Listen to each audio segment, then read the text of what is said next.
Hello, everyone, and welcome to Molehill Mountain, episode 169. Tee. Yes, I'm that immature. I may be almost 40, but I'll never be more than 12. So, hello, everyone. I hope you're well. Alright, so this week. Oh, hello, Jordan. Currently watching Shazam from the stack of movies I scored on Black Friday. Well, that's. Black Friday is actually one of my two talkabouts, so I guess we'll talk about that now. Let me just reorganize my list here. Alright. Shazam! I liked Shazam. So, Black Friday. Yes, it was Friday. And it was black. Which is a good color. I like it. I did not partake in Black Friday, not really. The only thing I bought were groceries, which I needed because planning ahead, I knew I would want breakfast the following morning. So I went out to Trader Joe's to buy some chicken sausages so that I could have a hearty breakfast. It's about 3 miles to Trader Joe's. It took me 45 minutes to get there. I drive near a mall to get to Trader Joe's. I wasn't driving to the mall. Trader Joe's is not in the mall.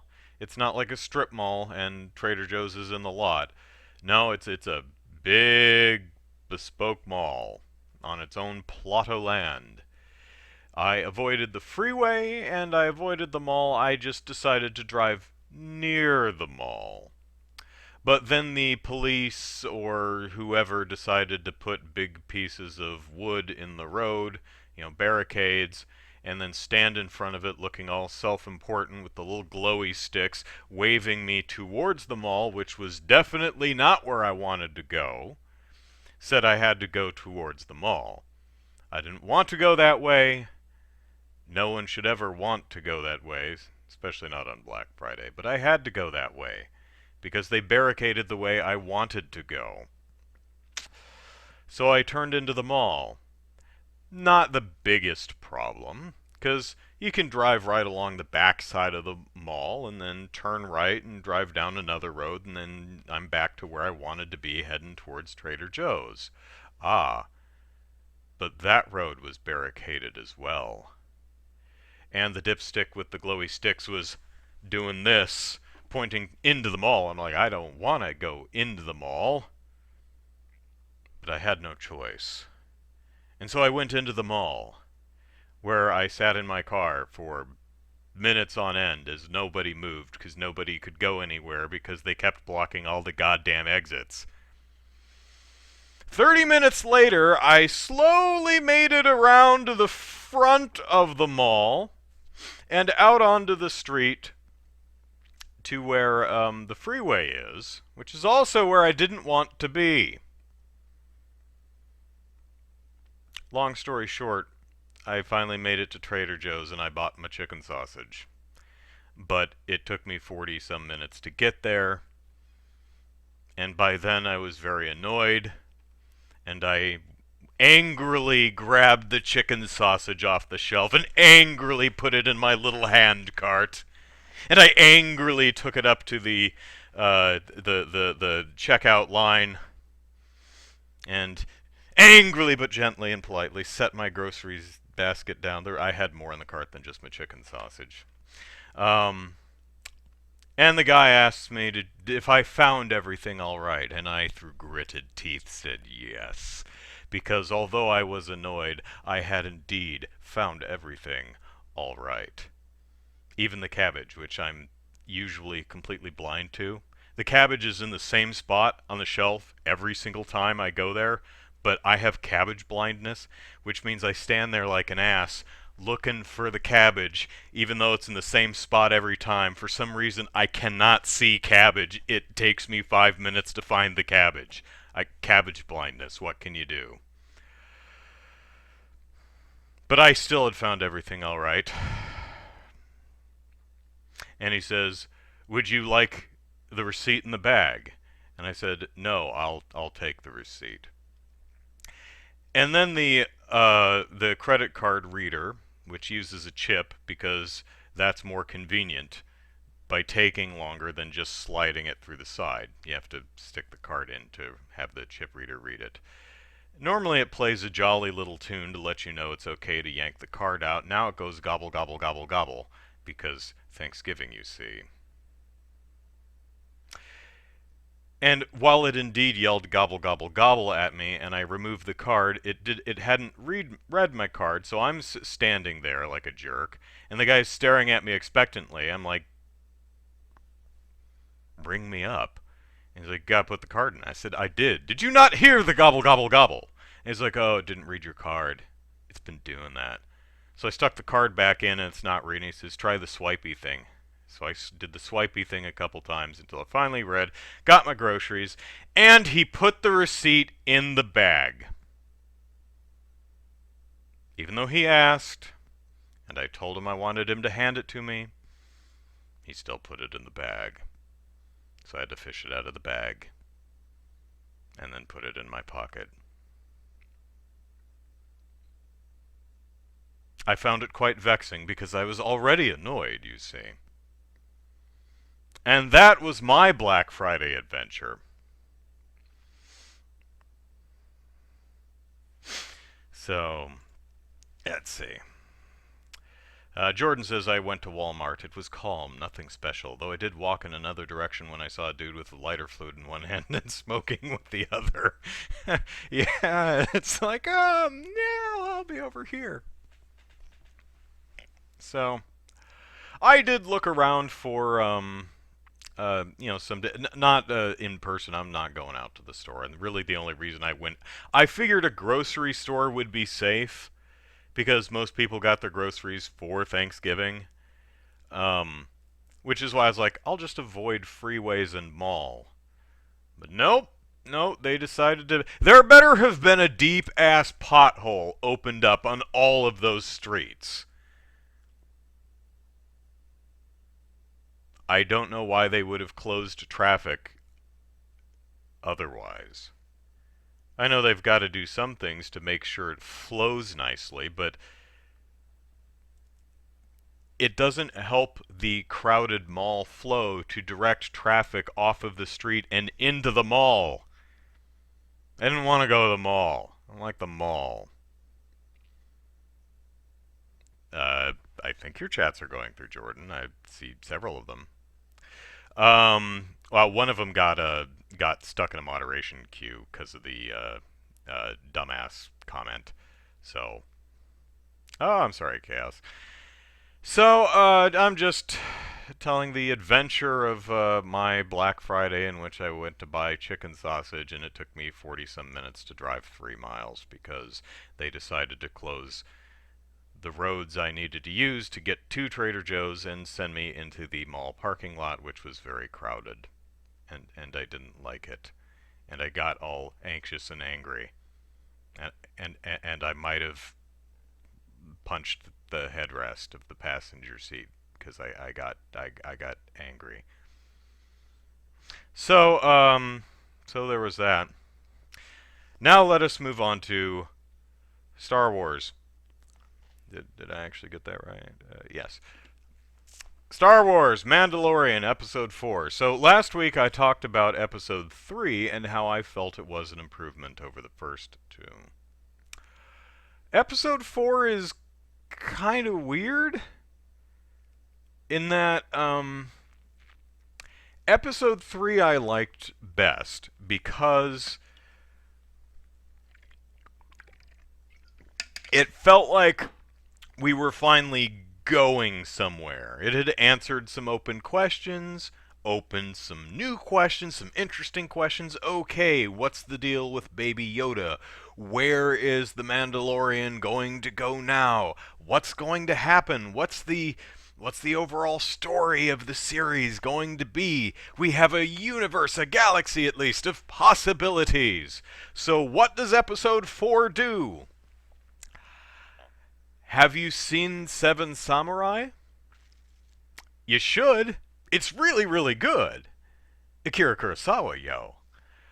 But if you don't have 3.5 hours to watch Seven Samurai, you could take 40 minutes to watch episode 4 of The Mandalorian, because it's the same thing.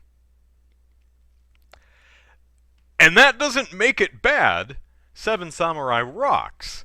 And this is a fine episode, although the little village felt a little more Lord of the Rings than it did um uh what franchise are we in? Star Wars. But it's good. It's fine. It's just, oh, great. Okay, so where are we? End of episode 3. Groovy. Where are we gonna go now? We're just gonna go hide on a planet. Oh, we're just gonna hide? Okay, okay. No, no, that makes sense. I do the same. So he hides and gets caught up in an adventure. Okay, sure. Again, just still a fine episode. I felt they could have spent another couple of minutes to explore the character relationship a bit, because it's kind of implied that the Mandalorian and the lady in the village, the main lady, there's like something between them, like he's fallen in love with her, and that's not really earned. Like we needed another scene or two, maybe. I mean, Gina Carino or whatever her name is, who plays uh, the other person, instead of Seven Samurai, it's Two Samurai. She's like, "Hey, Mandalorian, man, dude, um, why not just, instead of running across the galaxy, getting in fights, and probably ending up dead, why not, stay here with the pretty girl? She's single." And he's like, "Nah." And I mean, they have chemistry. They're really polite to each other, but the show wasn't really long enough to form a relationship. It does. It does. You do find out that they'd been there for like 2 weeks or something like that. Like they do the whole Seven Samurai thing, and it's like, yeah, we've been here for a couple weeks. I'm like, oh, well. So all the relationship building stuff happened in the off screen then. Okay. Still, I mean, Jordan says the refurbished ATST was neat. Yes, it was. I especially liked the glowing red eyes. A little hokey, but effective. I liked it. Um, I didn't really get why were expecting it to just step in the water. They like dig a pitfall trap for the ATST. Good idea. And they're like, we got to lure it into here so it falls into the pit. And but they seem to just they have like little rice paddies. Well, they're not rice paddies. They're like uh, harvesting blue crayfish. Um, so I guess they just dig one of the crayfish patty holes really deep, which is fine. But why would the walker walk in water anyway? I mean, it knows that's a water hole. Why would it purposefully step foot there? You think that's like the last place to put it. Where someone or something would never normally walk is not a great place to put a pitfall trap. But whatever, still an enjoyable episode. Um, they should do Star Wars babies with Baby Yoda and Baby um um Chewbacca and Baby um hmm, Jabba the Hutt and and their pet Pog. Porg. That's what they are in the little uh puffin bird things from Last Jedi. Those are porgs, right? I think. Yeah, there you go. There's your new series. um, I was also kind of. It feels like Gina Carino's character is just. She's just this episode and she's gone. You know, the way the trailers made it look and the way the advertisements made it look like it was going to be more of an ensemble show, like we'd be picking up characters as we go. Doesn't We're halfway through the series, doesn't seem to be doing that. IG 89 or maybe 87, I don't know which IG the robot, which was really cool in the first episode. It's dead unless it comes back later, but it's gone. Alien Nick Nolte, he was in the first two episodes, but he stayed. Um, First two episodes. What was the third episode? Yeah, first two episodes. Um,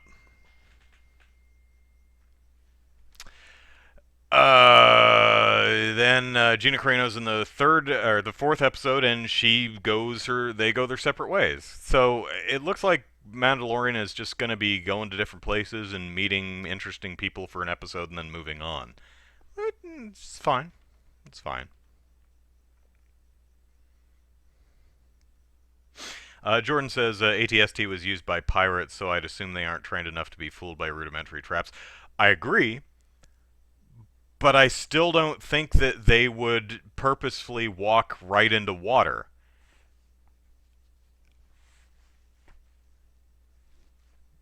Maybe that's just me. I mean, I know I'm certainly not trained in the art of driving an ATST, but I would have walked around the blue shrimp patties myself. I'd have said, "Oh, there's a big puddle. Let's not step in that. We might get stuck in the mud. We don't know how deep that is. It would be remarkably silly to step there." Also, when Mandalorian and Gina Carino, I can't remember her character's name, sorry. I'm probably getting her name wrong, too. When they first meet the ATST in the woods, they're like, "Oh no, ATST, run!" And they're like running in front of it, somehow not getting shot, and they're like, 30 feet in front of it, and they run out of the woods, and they've somehow gotten like a half a mile ahead of it.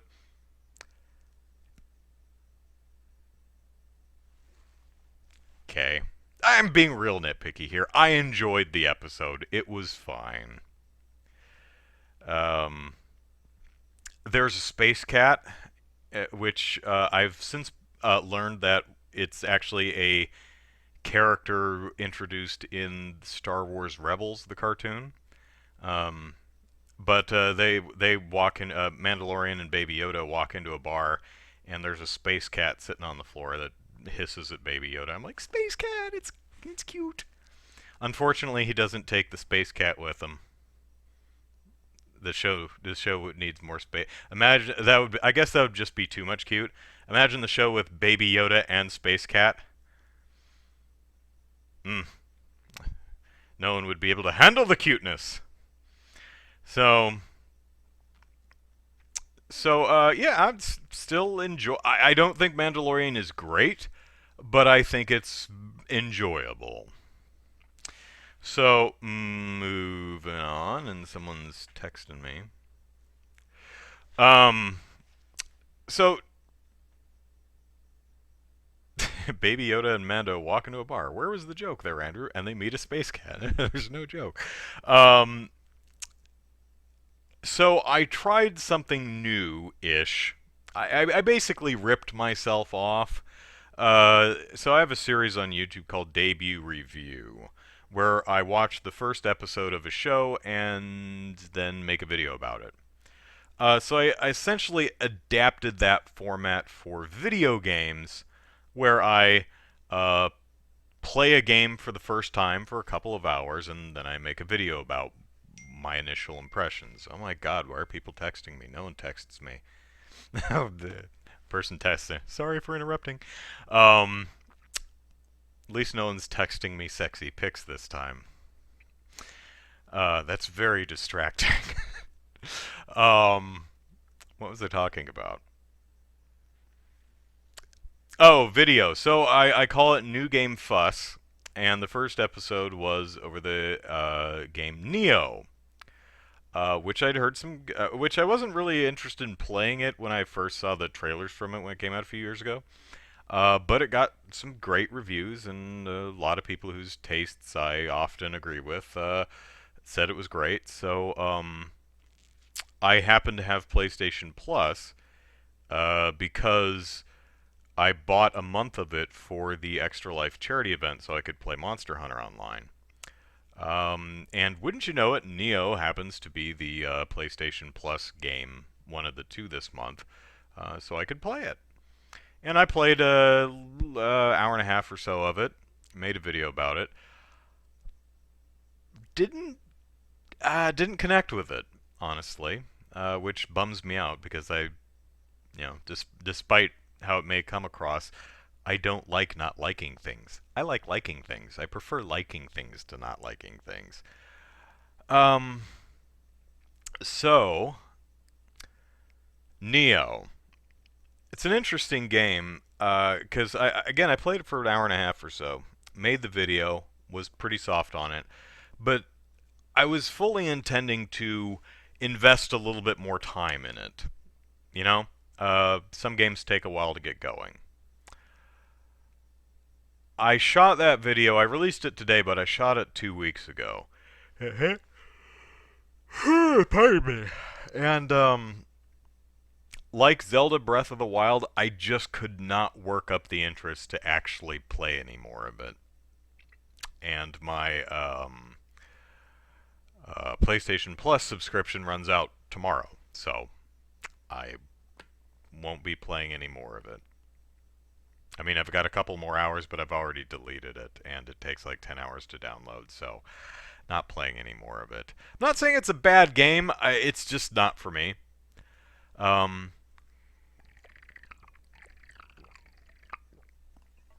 I mentioned this in the review, but my biggest problems with it were it's visually uninteresting, at least so far.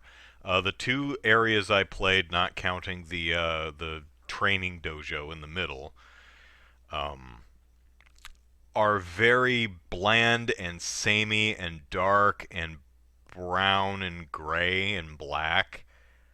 They're just every you start out in the Tower of London and every area looks exactly the same. As I said in the review, luckily the game is on a pretty linear path, so you're probably not going to get lost. You might get turned around, but you're not going to get lost. Um, but at least for the first two areas, the Tower of London and then the shores of Tripoli or wherever the hell he ends up, Japan, I guess, um, are just visually uninteresting. All the bad guys I've fought so far are uninteresting. I mean, the combat mechanics are fine, um, but they're just dudes. When I was in the Tower of London, I broke out of a jail cell. I'm not sure why I was in there in the first place, but I understood why the bad guys were swinging their swords at my head because I was a prisoner and I broke out. But in the second level, I'm on Japan and everyone hates my guts. Everyone tries to kill me. Don't know why. Why is it? I mean, you wouldn't have much of a video game if they didn't, I guess. But I don't think I brought this up in the review. One thing that wasn't really clicking for me is what's my goal here? Other than track down the dude who stole my anime waifu, but as I did mention in the review, I now have a shark spirit animal, and a shark beats an anime waifu any day. So I don't know what I'm doing here, or where I'm going, or why everyone's attacking me. Not that it matters that much, but context does help.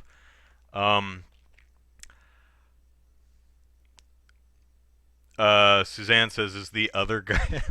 Poor Zachary, he's always referred to as the other guy. He'll probably be back next year. Apparently he's been having his internet's not been installed, and he moved, and they didn't install his internet like they said, uh, like was supposed to happen. So he doesn't have the spare bandwidth to do podcasts right now. But he should be back, yes, at some point. But it's just probably throughout December. It's going to be just me. Um, Colin, hello, Colin, says, have you heard of Static X the band? No, I have not. Sorry. Um, I played. I don't know how far in that level I got because I don't know how long the level is, but I made it up the mountain a little ways, and then I just turned it off after a while because I just wasn't having any fun. Um, Not a bad game. It just wasn't clicking for me. Suzanne, Zachary has the internet. He's just got he has a cap, so he needs to the bandwidth he has. He needs to use for work and family. So he doesn't have enough spare bandwidth to do the podcast right now. Oh, Chaos has heard of Static X. Okay. Um, I have not. I am very unhip. Um, if it's a barbershop group, I might have heard of it. Am I related to Jesus? Oh, Suzanne, because her last name. Okay, all right. Sorry, I thought you were talking about me. I'm like, no. I mean, uh, based on geography, Jesus would have been a Middle Eastern dude, and I'm as white as they come, so probably not. Um, I'm kind of bummed out. I didn't like Nioh because I was going into it thinking, yeah, Sengoku era samurai and yokai and sword stuff. I mean, I'm still looking forward to Ghost of Tsushima. That still looks cool to me. So maybe I'll like that one. But yeah, unfortunately, Nioh just didn't do it for me. Um, so I cut some footage from Nioh into the video, um, which was difficult because the hour and 40 minutes or whatever it was of footage I recorded ended up corrupt, and I had to convert it to another format to get it to load into my editor in the first place, which um, ended up removing like the last 30 minutes of video, but all of the audio was there, and all of the audio was crunched to fit to the video, so the audio was completely desynced.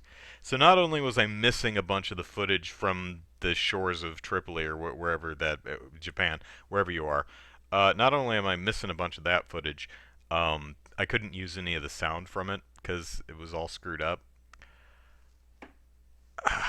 Darn you, video capture device. Oh well.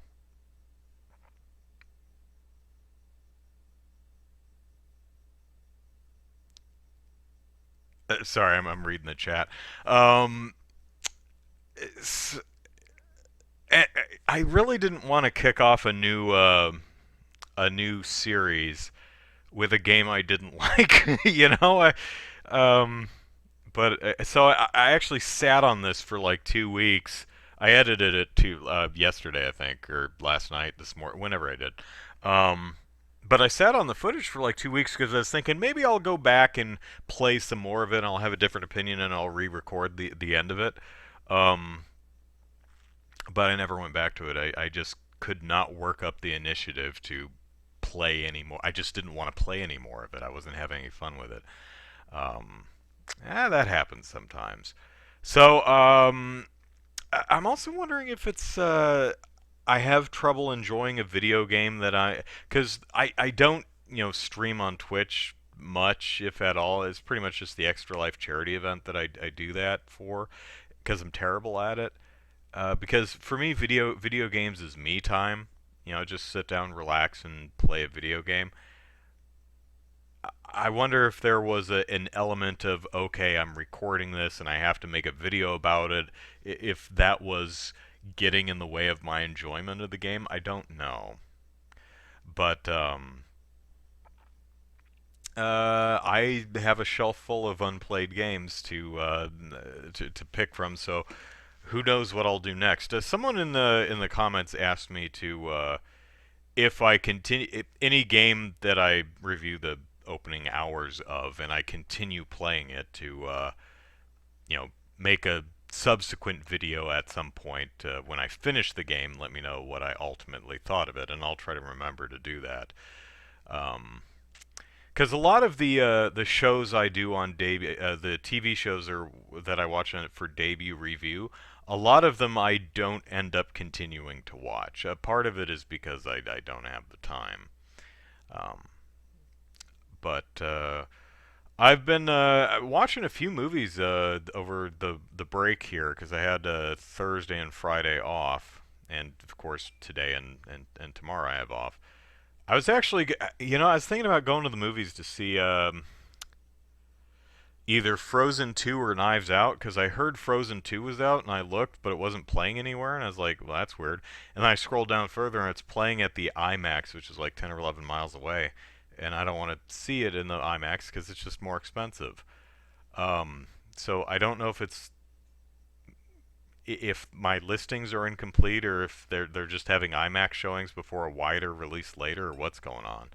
But I got up this morning and I started editing and I totally forgot to go to the movies. So maybe I'll do that tomorrow. Um, Suzanne says, "Can we vote on which game's up next?" Um, y- yeah, I suppose I can.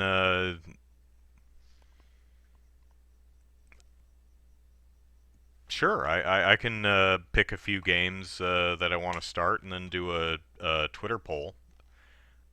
Leave that up for a couple of days and see what people like. Jordan says, I thought about watching Charlie's Angels, so I crashed a train and got the same effect. Yeah, the new Charlie's Angels movie apparently did not do well at the box office, which is a shame. It looks fun. Um, I'll admit I didn't go see it. I didn't see it in the theater, but I did see the first Charlie's Angels movie, and I thought it was okay.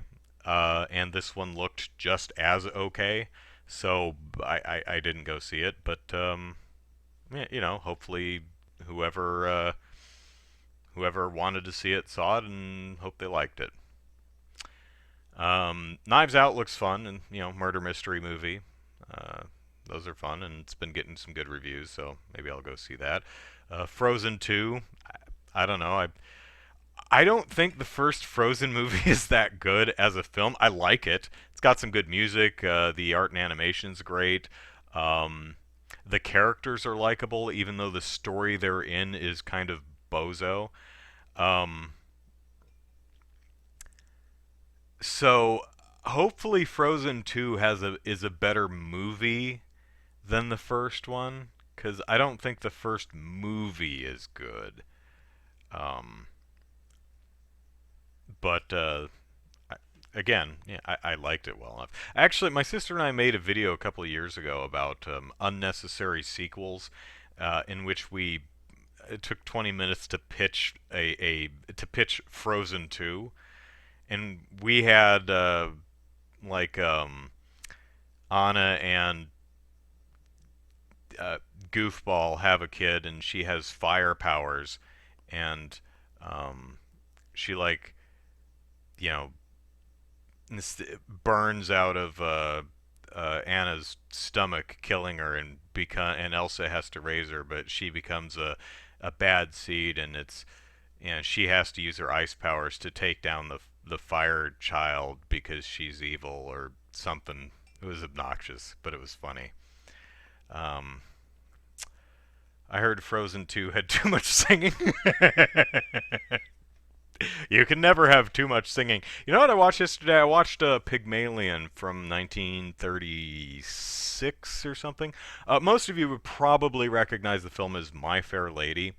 Audrey Hepburn and Rex Harrison from the 60s, whenever that came out. Um, Pygmalion, of course, is the based on the play, which was then adapted into a musical, which was then adapted into the film My Fair Lady, which is what most people are familiar with.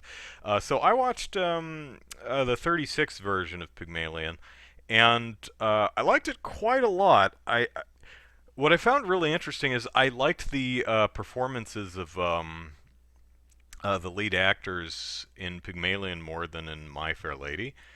But I like musicals, so I was like, you know what? I'd like to have these actors in the musical, assuming they can sing.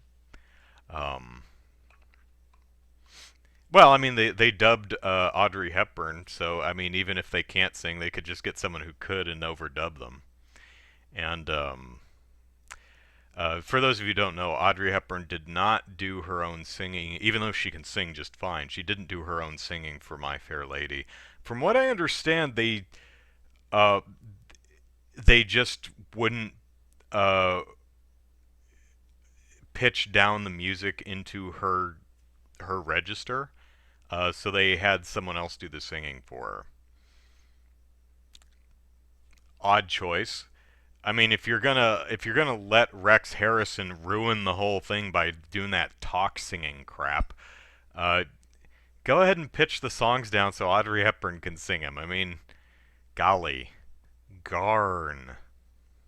Anyway, uh, it's interesting because like a couple of days before, I had watched The Scarlet Pimpernel from 1930 something, and this same dude who plays the Scarlet Pimpernel plays Henry Higgins in Pygmalion. I was like, oh hey, it's it's the Scarlet Pimpernel. Look at that. Um, Jordan says, I just need to know if Elsa's batting for the same team.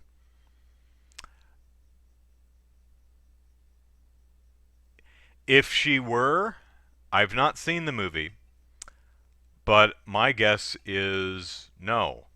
At least not explicitly, because if she was, the mouse would absolutely be advertising that and be getting lots and lots of press.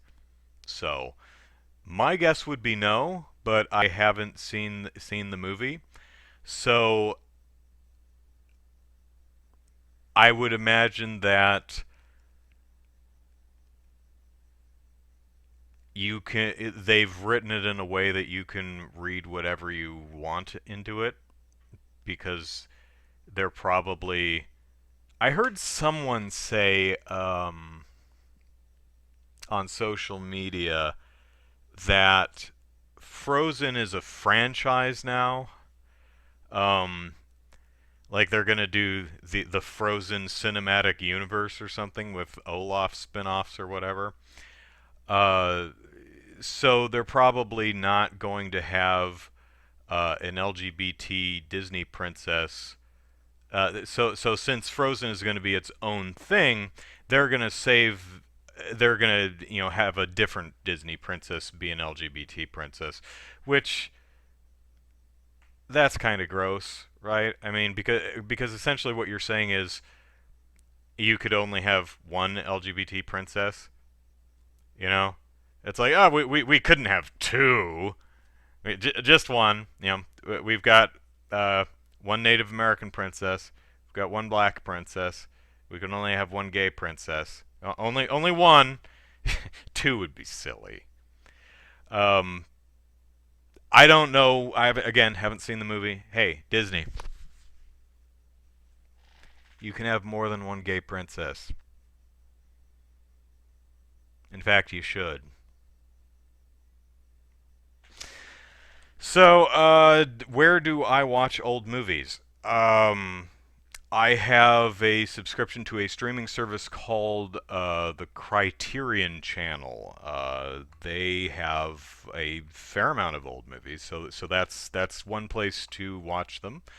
Um, a lot of really old movies are public domain now, so you can find them online.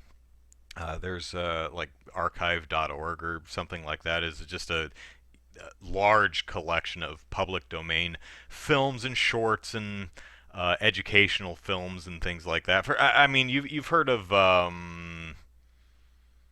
the hell's the name? Reefer Madness, I think it is. That I believe that's public domain now.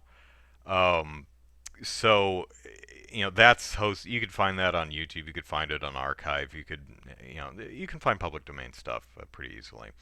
But yeah, a lot of the older films I watch are probably on Criterion Collection. So, duh. Jordan, that's a good point. Since Disney now owns Fox, will the Alien Queen be demoted to Alien Princess? That's funny. Um, um, the the Alien Queen. Yeah. Or well, I mean, if the Alien Queen lays an egg and the facehugger pops out, those are all Disney facehuggers are canonically Disney princesses now, all of them. That's how that works. I don't know if the resulting xenomorph I mean, because the facehugger is definitely the offspring of the queen, which makes them princesses, which are owned by Disney, so they're Disney princesses. But when the facehugger hugs a host and implants an embryo, which then gestates and grows into a xenomorph, what's the status of the said xenomorph? I don't know. But this would be a great because they're going to do a Disney Princess Avengers type thing at some point, right? This could be what they're fighting. Disney princesses versus aliens. Boom! That'd be great. Let's see. There's talks about rebooting Alien, but there's literally no point since there's a massive extended universe just like Star Wars. Yeah. I mean, yeah, I don't see any point to completely rebooting Alien. I mean, it's large enough that you could just make another movie. I mean, unless you wanted to do something just radically different with the franchise. Yeah, I don't see much point to rebooting it. You could just make new alien stuff. New alien stuff existing in another corner of the alien galaxy. I know a bunch of. I know there's a good number of folks who don't like it when new movies ignore or erase past films. Similar to like Terminator just did with Dark Fate. That kind of ignores parts 3, 4, and 5. The Halloween reboot ignores all of the Halloween sequels. It's a direct sequel to the first movie. I know that doesn't that never bothers me, but I know there are a bunch of film fans that just rubs some people the wrong way. So, yeah, were I in charge, yeah, I don't think I would, unless I heard a pitch for rebooting that was just an amazing idea. I don't think I'd reboot the Alien franchise. I'd just make another Alien movie. Same thing with Predator. So, yeah. So, yeah, I'm out of topics. Not a whole heck of a lot happened this week, other than what I've already discussed. So, we have any questions or topics anyone wants to know my humble opinion on before we call it a night? Have I seen Baby Yoda? Of course, I've been watching The Mandalorian. The only princess that would birth a different xenomorph breed would be Ariel. The other princesses would produce a drone or warrior, but Ariel would make a xeno mermaid crossbreed. Sorry, I'm a nerd. Would it matter when she was face hugged? Like, if she was face hugged on land, would it be a regular, drone or warrior xenomorph? But if she were face hugged while she were in the ocean and had fish tail, then you'd get a fishy xenomorph. It's a good point. What about A Bug's Life? The princess was an ant. That's it. I think she's too small. I didn't like A Bug's Life. I thought the movie Ants was better. Um, that was Pixar's second theatrical movie, I believe. I didn't like that one. Um, yeah, I just never cared for it. I thought it was outright bad. Didn't like it. Thought Heimlich was annoying. Um, I actually need to get into. There's a couple Disney movies I need to watch that, and Pixar films. Need to watch Moana. I have Disney Plus, so I can watch all these. Need to watch Moana. Bunch of Pixar stuff. I guess I could watch Cars 2 and 3, but I don't. I really don't care. Um, Monsters Inc. Don't care, but Finding Dory, I don't care. But I mean, if I cared, I would have watched them in the first place. But Moana, I'd actually like to see. I hear it's good, although it looks like the same Disney princess movie I've seen a million times. Um, it's another one that's on there. But I mean, Coco, I had no interest in seeing, and I finally watched it, and I thought it was great. So, um, Monsters Inc. was good. Monsters University, I don't know. Finding Dory, I think I just mentioned. Yeah, species takes DNA from its host to make its form. Most humans make drones or warriors. Dogs make runners, etc., etc. Yeah, so mermaid would make a fishy xenofish. Um, what what ended up getting? What was the host in Alien 3? Was it a ox or cow, or was it a dog? I don't remember. I think there was like one cut where it was an ox, or maybe that was the script, and in the movie it was a dog. I don't remember. But it was some it was some quadrupedal beast. Um, oh, Agent Carter is on Disney Plus. If you have Disney Plus, you should watch it because it's a good show. My favorite thing about Agent Carter is she's a brawler. She will haymaker your ass. It's pretty great. What dormant game franchise would I like to see return? Chibi Robo. I would like a proper Chibi Robo. Not that incredibly, unbelievably terrible photo finder game that was on the 3DS. Um, I actually bought that as part of a Nintendo online membership points freebie. It is just phenomenally bad. I was amazed at how bad it was. Park Patrol, I think, was like a Walmart exclusive or something for the DS. I never played that. Don't know if it was any good. And then Ziplash it's a 2D side scroller platform, so it's not really Chibi Robo. It's just a different genre starring Chibi Robo, which is fine. It looks cute, but I want a proper Chibi Robo game. I would like a proper Paper Mario game. None of the color splashing, none of the sticker starring. Paper Mario. Back to the regular, paper in the style of Paper Mario and Thousand Year Door. That kind, actual RPG Paper Mario. No dumb gimmicks, just Paper Mario. You know, the good ones, the ones people like. Gex? Oh, okay. Jack and Daxter. Didn't I get enough of perving on giants during the 24-hour stream, Andrew? Oh, the Gun Pixies. Yeah.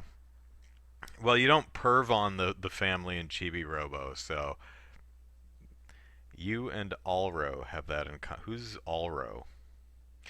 Um, let's see what else. What else?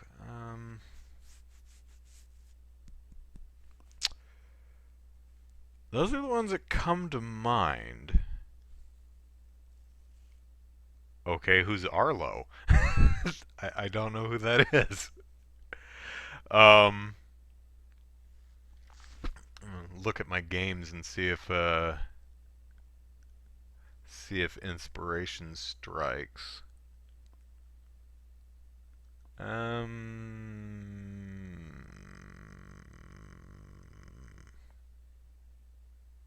No. Oh, I would like another. The hell's the name of that game? Trauma Center. Uh, Earthworm Jim. Okay. Blue puppet, like a hand puppet that talks.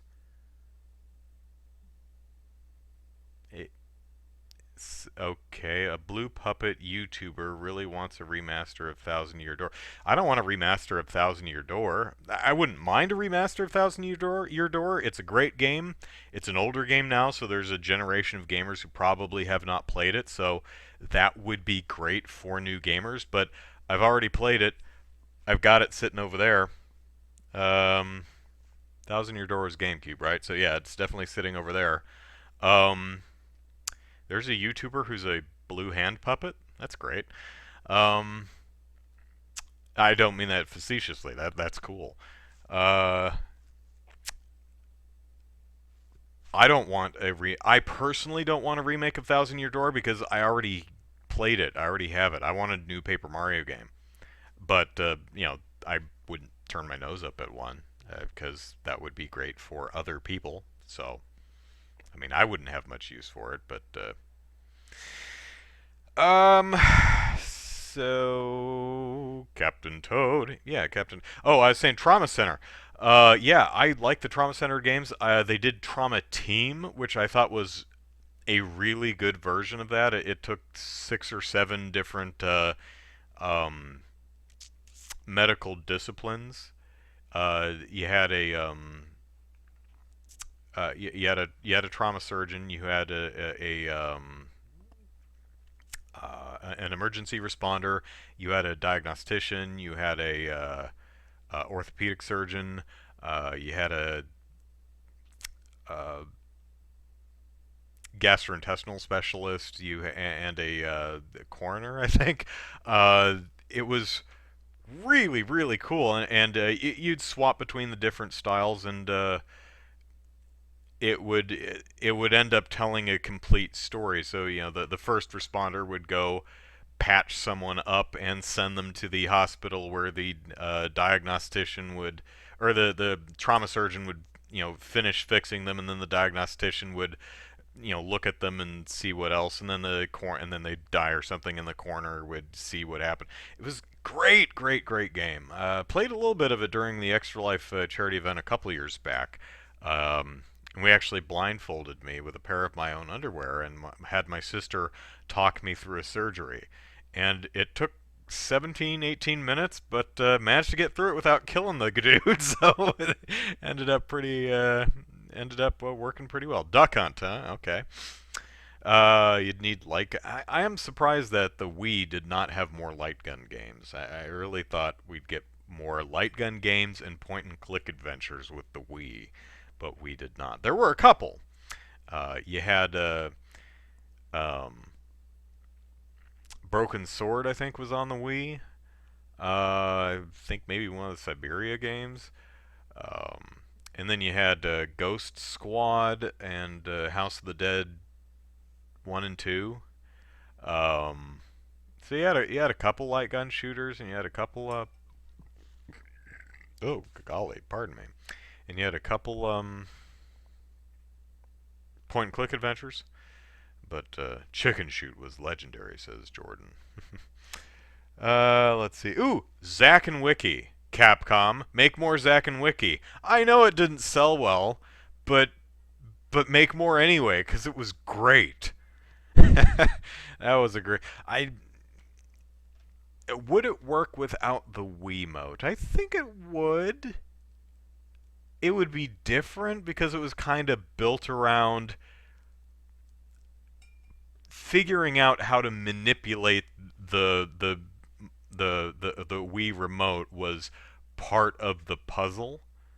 Um, but I think you could still. Well, I mean, you have the Joy Cons, which are essentially Wii remotes, so you could do the same thing. Capcom, make another Zack and Wiki. The Eisen boy demands it. There's been a rumor that Capcom is making um, Resident Evil 3 reboot. Please do. Depending on which day you ask, I think probably Resident Evil 4 is the best game. My favorite tends to waffle between 2 and 3. It depends. It's kind of like which Night of the Living Dead movie is your favorite. It kind of goes between night, day, and dawn. It just kind of it depends on which day you ask me. Um, yeah, two and three really are really great. Four is probably just overall solidly the best game, but yeah, I would not at all mind a reboot to Part 3. I love Part 3. The Nemesis is great, although Mr. Apparent. I have not played the Resident Evil 2 reboot yet, but I hear they really bulked up the presence of Mr. X in that game, almost making him into the Nemesis. So they're going to have to up their game for the actual Nemesis, or it's probably going to feel like a retread of the last one. Did I play the A Boy and His Blob reboot? I did. Way Forward title. Absolutely gorgeous, as way forward titles often are. Didn't really care for the game, though. I actually played the NES version too back in the day. I didn't really like it then. The reboot streamlines how that game works and makes it a lot more fun to play because it's less of a pain in the ass to actually play. The original NES one is just mechanically tedious. The puzzles are all fine, but it's mechanically tedious to operate. Boy and His Blob Remake does a really nice job of streamlining that, making it a lot of fun. It still didn't really do it for me. I liked it just fine, but I wasn't like, oh my god, great game, but it was adorable, and there's a dedicated hug button, and that goes a long way. That was great. I want a new. Chaos says want a new Grandia, Lunar, and a new Suikoden. All right. It's never. Jordan says never going to happen, but we need an HD remaster of Star Wars Episode 3, the video game. The Versus Fighter mode is the best Star Wars fighting game out there. Star Wars Episode 3, the video game. Not coming up. Not. I guess Metroid counts at this point, says Suzanne. Yeah, they're making Metroid Prime 4, even though they started over. Hopefully it'll be good. Maybe they'll do the a far-flung future version. Not far-flung, but it'll be old woman Samus, like what was the X-Men movie they just did? Hugh Jackman. What am I ripping off? I'm ripping off something, and I get Logan. Uh, where she's just a grizzled old lady now, just completely tired of the tired of everything. It'd be great. Thank you, Chaos. Yeah, thank you. Yes, Logan is what I was trying to think of. Old man Logan, old woman Samus. It'd be great. They could do that for Metroid Prime 4. Like the Federation has either fallen or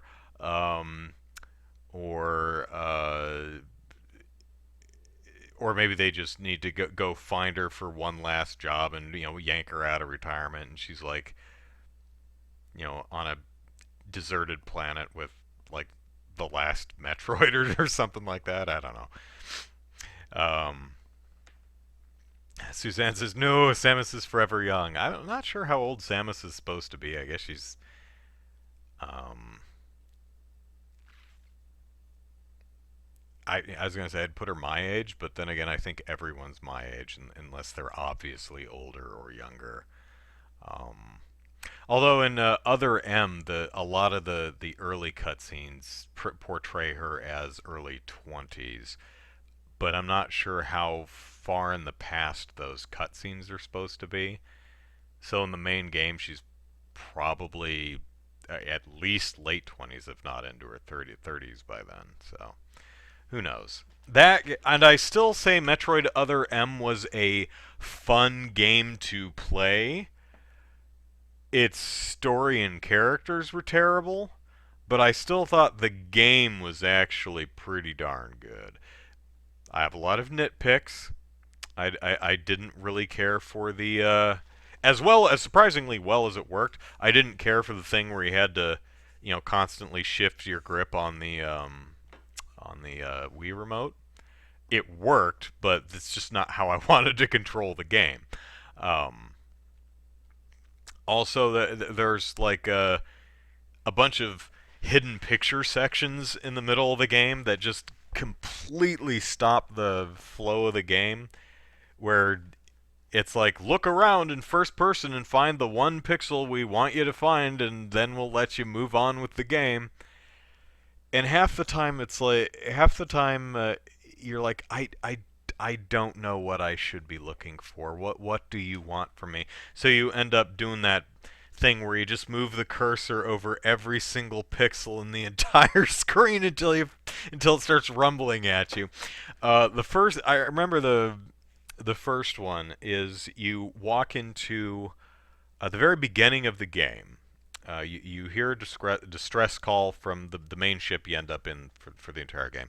You fly over there, you dock in the station, and she looks and she sees another ship parked there, and she's like, and it goes first person. It's like, find the thing that makes Samus go,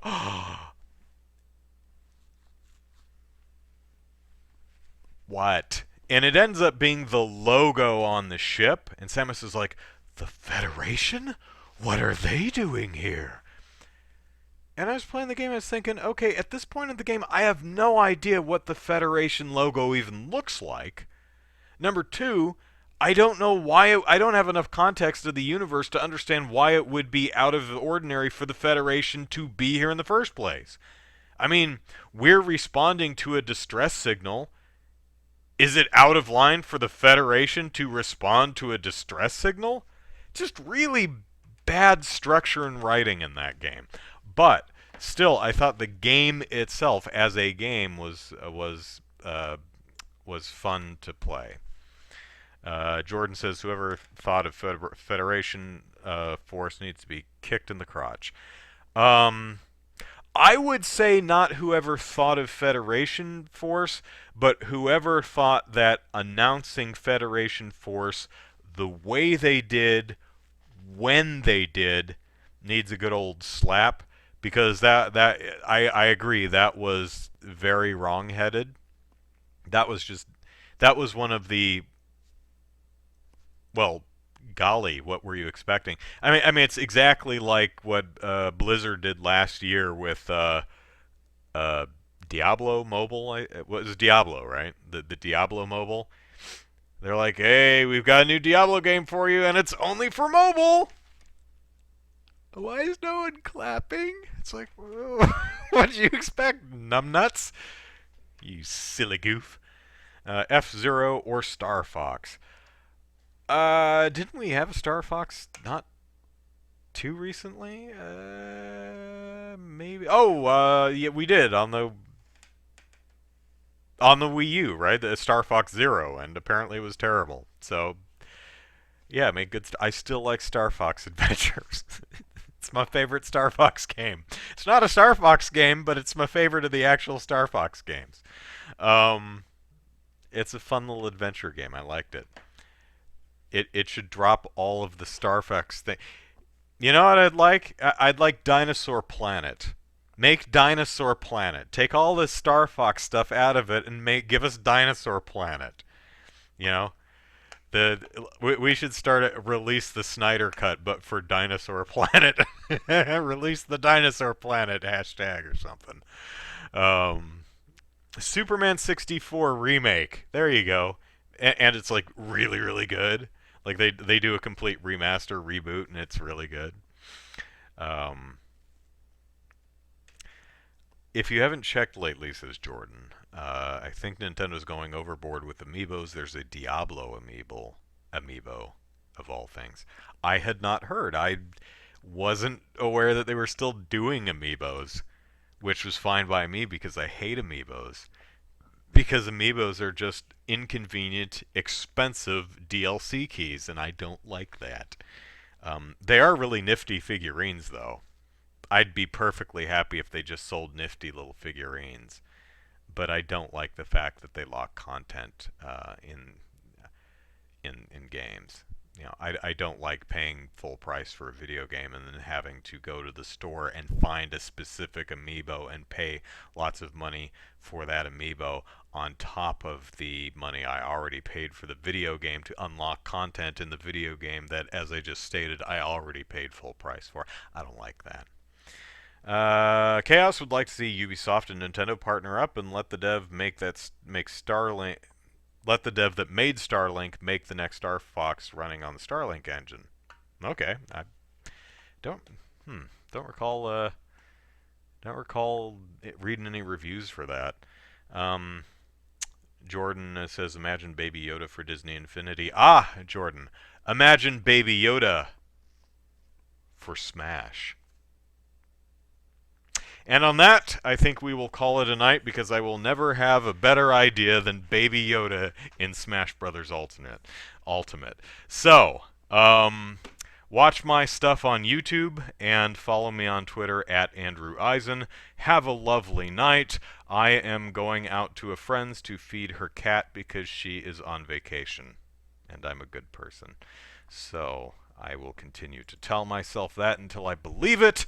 And in the meantime, have a lovely week, everyone, and I'll see you next Saturday. Bye-bye.